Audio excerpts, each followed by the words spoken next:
अस्सलाम वालेकुम, हमारे अली आप देख रहे हैं मेरा चैनल। रजब भट्ट सुलह के लिए तैयार। बड़ा बयान इस वक्त सामने आया है। ईमान की जानिब से भी कुछ हैरान कुन चीज़ें सामने रखी गई हैं। ओन शेख के वकील ने क्या धमकियां लगाई हैं, वीडियो इस पर वायरल हुई है। ईमान ने कभी रजब को माफ़ ही नहीं किया था। वो तो सही वक्त का इंतज़ार कर रही थी, वो तो उस वक्त का इंतज़ार कर रही थी जब वो पत्ता फेंके और सारी सिंपति वोट जो है वो ईमान की जानिब आए। घर के अंदर से असल कहानी खुल के सामने आ गई। घर के अंदर की जो असल कहानी है वो बताई जा रही है। किवान सुल्तान को कौन कंटेंट के तौर पर इस्तेमाल कर रहा है, कुछ नाकाबिले तरदीद सबूत हाजिर हैं। आज की वीडियो में इस पर बात करते हैं। रिक्वेस्ट है चैनल को सब्सक्राइब करें, हमें आपकी सपोर्ट की ज़रूरत है और वीडियो को आपने आखिर तक मुलाहिजा ज़रूर फरमाना है। इस चीज़ को मैं अपने ब्लॉग में भी शट डाउन कर चुका हूँ, स्टोरी में भी शट डाउन कर चुका हूँ और मेरी रिक्वेस्ट होगी यहाँ पर इसको शट डाउन नहीं करें। बस ये मेरे अल्लाह का फैसला। 2 महीने में पहली बार ये देखने में आ रहा है कि रजब भट्ट जो हैं वो बैकफुट पे चले गए हैं। हर केस लड़ाई में वो आगे आगे रह रहे थे। आगे आगे रहने वाला रजब भट्ट अपनी फैमिली से वो हार चुका है और नज़र भी आता है, देखकर पता चलता है कि वो कितना डिप्रेस है। वो इन चीज़ों को हैंडल कर कर के थक गया है। घर के अंदर से ही वार हो के वो बेचारा इतना ज़्यादा टूट चुका है कि उसको किसी चीज़ पर अब यकीन नहीं है। हर केस लड़ाई में वो कभी नहीं डरा। उसके जो फैंस हैं वो लिख रहे हैं, लेकिन इस एक रिश्ते ने उसे मुकम्मल तौर पर डैमेज कर दिया। अब ये क्लियर है कि ईमान और ऑन एक ऐसा खेल जो है वो रचा रहे हैं जिसमें गज़ल और रजब फैमिली के कंधे पर बंदूक रख कर ये कहानी चली। किस तरह से मैं आपको बताती हूँ। इनके घर के अंदर की फैमिली के लोग हैं दूसरी साइड से जो ये बताते हैं। पता नहीं लोगों को उन्होंने लिखी है एक पूरी कहानी, मुख्तलिफ प्लेटफॉर्म्स पे ये सर्कुलेट कर रही है। पता नहीं लोगों को क्यों समझ नहीं आ रही। कभी गज़ल का कसूर, कभी माजी का, कभी दोस्तों का। इन्हें ये बात समझ ही नहीं आ रही कि ईमान ने कभी रजब को दिल से माफ़ ही नहीं किया था।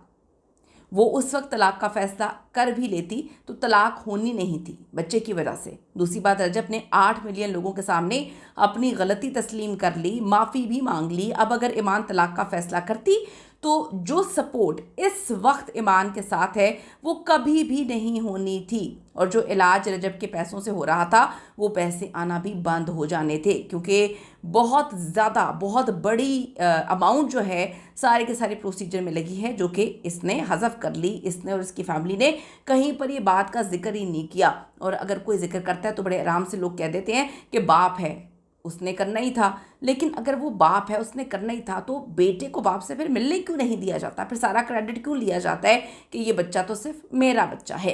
क्यों ये नहीं बताया गया कि रजब ने वो फिज़िकली इधर नहीं था और सबको पता है कि क्या वजूहात थी, लेकिन फाइनेंशियली एक एक चाराने की सपोर्ट रजब की फैमिली की जानिब से जा रही थी और गज़ल, उसके शौहर और जो रजब की वालिदा हैं वो हर मौके पर वहाँ पे मौजूद थी। लेकिन एक वीडियो बना के डाली थी, आपको पता है, उसमें से बेशतर 80% चीज़ें काट दी गई थी। ये मैं नहीं कह रही है, अंदर की खबरें हैं। अगर उस वक्त ये तलाक की कहानी सुनाती या रजब के ख़िलाफ़ जो है वो कैंपेन चलाती तो जो इलाज लाखों रुपए का हो रहा था वो बंद हो जाना था। ईमान ने कभी रजब को माफ़ ही नहीं किया। इसका सबूत ये है कि ईमान को रजब के दोबारा करीब उसने नहीं आना था, इसलिए रजब जब तक यूके दुबई रहा ईमान राब्ते में रही। जैसे ही रजब पाकिस्तान वापस आया, ईमान ने अपना प्राइवेट अकाउंट जो कि प्राइवेट था उसको पब्लिक कर दिया और रजब के ख़िलाफ़ एक अच्छी खासी कैंपेन चलाना शुरू कर दी। दोनों बहन भाइयों ने मिलकर बकौल ऑन के रजब कराची जाने से पहले मिलने आया और उसने ईमान और किवान को वापसी पर साथ घर ले जाने की बात की थी। ऐसी क्या मजबूरी थी इस लड़की की जिसने सबूत रजब तक कराची में ही पहुंचा दिए? बड़ी मिस्टीरियस बातें अंदर की कहानी जो है वो लिख रहे हैं और जो लिख रहे हैं वो सब बहुत अच्छे से जानते हैं कि क्यों लिख रहे हैं और क्या चीज़ें। इस लड़की की जिसने सबूत रजब तक कराची में ही पहुंचा दी। हम जानते थे रजब उस वक्त किस हालत में था।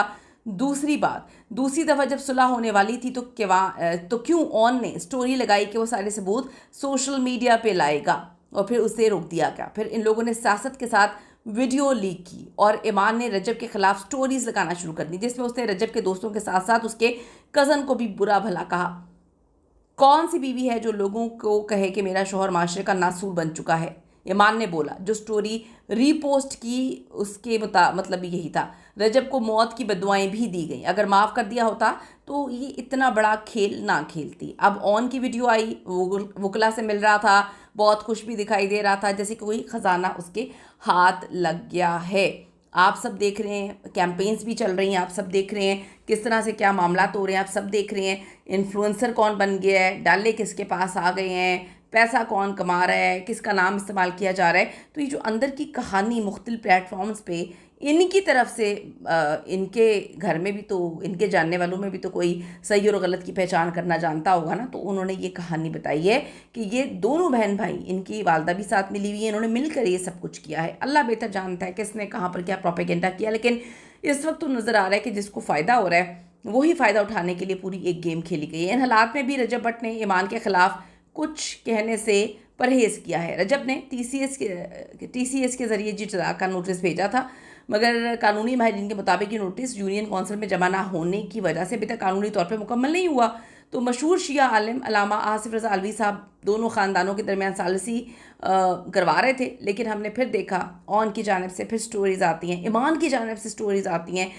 फिर खेल खेला गया, रजब भट्ट को घर बुलाया गया, कहा गया सोशल मीडिया पे कि हमने दावत दी है कि ईद अपने बेटे के साथ गुजारें, कि वान की पहली ईद है। वो फिर वहाँ पे जाता है, वो फिर जाल में फंसा, वो वहाँ पे गया।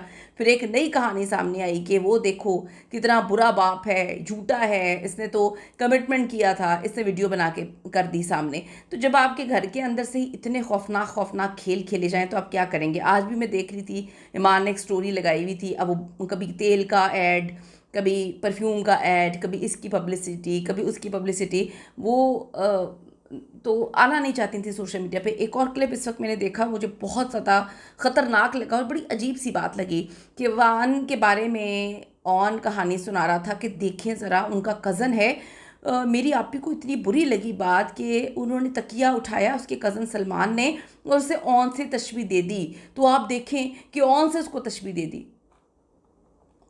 तकिए को ऑन से तशबीह दे दी। घर में हज़ारों चीज़ें होती रहती हैं। ईमान छोटी छोटी बात घर की जाके, ससुराल की जाके, मजाक की जाके अपने घर में जाके बताती है, इन बातों पे नाराज़ होकर बैठ जाती हैं, इन बातों पे रुस के बैठ जाती है। तो वो चीटिंग वाली बात कैसे माफ़ करेगी। बिल्कुल सही, उसने चीटिंग माफ़ नहीं की। बात सिर्फ ये है कि खुला लेते तो अपना ही नुकसान होना था। अब किवान को, रजब को और अपनी बहन की कहानी को बेचकर डाला तो नहीं आना था। बहुत पैसे कमा रहे हैं, बहुत पैसे कमाए भी जाएंगे। और अब ये एक जेस्चर दिया जा रहा है कि रजब भट्ट तो इतना बुरा है कि अपने बेटे का ख़र्चा भी नहीं उठाता और वो पैसे भी नहीं देता। तो हम इतने मजबूर हैं कि आप हमारा यूट्यूब चैनल सब्सक्राइब कर लें, मेरी बहन बेचारी आके बैठ जाएगी तो हम वहाँ से पैसे कमा लेंगे। हम जो है डिजिटल भीख मांगने का ये अंदाज़ है। तो आप रजब के नाम पर हमें भीख दें, किवान के नाम पे हमें भीख दें। लोगों ने इतना कुछ लिखा हुआ है यार, मतलब मैं और क्या क्या पढ़ूँ। ये सारी बातें, लोग जो है अंधे नहीं हैं लोग। कुछ लोग रजब भट्ट से नफ़रत करते होंगे, लेकिन बाद में कहती हूँ कि इंसिडेंट टू इंसिडेंट चीज़ हमें जज करनी चाहिए। हमें ये नहीं सोचना चाहिए कि अगर पास्ट में किसी ने 36 गलतियाँ की थी तो उस पास्ट की गलती अगर उसको के साथ प्रेजेंट में गलत हो रहा है तो हम कहें उसने सदियों पहले पास्ट में गलत किया था तो वही गुनाहगार है। हमारे पाकिस्तानियों का अलमिया ये है, हर ख़ानदान में आप देख लें यही होता है कि एक इंसान को पकड़ लेते हैं रगड़ने के लिए, उसने पास्ट में गलतियाँ 5 की होती हैं और फिर 500 साल जब तक वो ज़िंदा रहता है हर गलती का इल्ज़ाम उस पर डाला जाता है। तो ये बहुत अच्छे से ऑन और उनकी बहन ये समझ चुकी हैं कि किस तरह से इस अवाम को जो है घुमाना है, क्योंकि अगर कोई रजब को पसंद करता है तो उसके दुश्मन भी बहुत ज़्यादा होंगे। तो वो दुश्मन इस वक्त सपोर्ट कर रहे हैं किसको, ईमान को।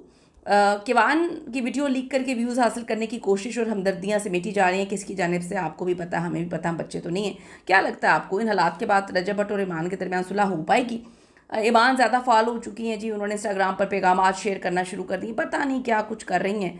आपको क्या लगता है, इससे मामला ठीक होंगे या मज़ीद एक्सपोज होंगे? ज़रूर कमेंट करेगा। See you in the next video.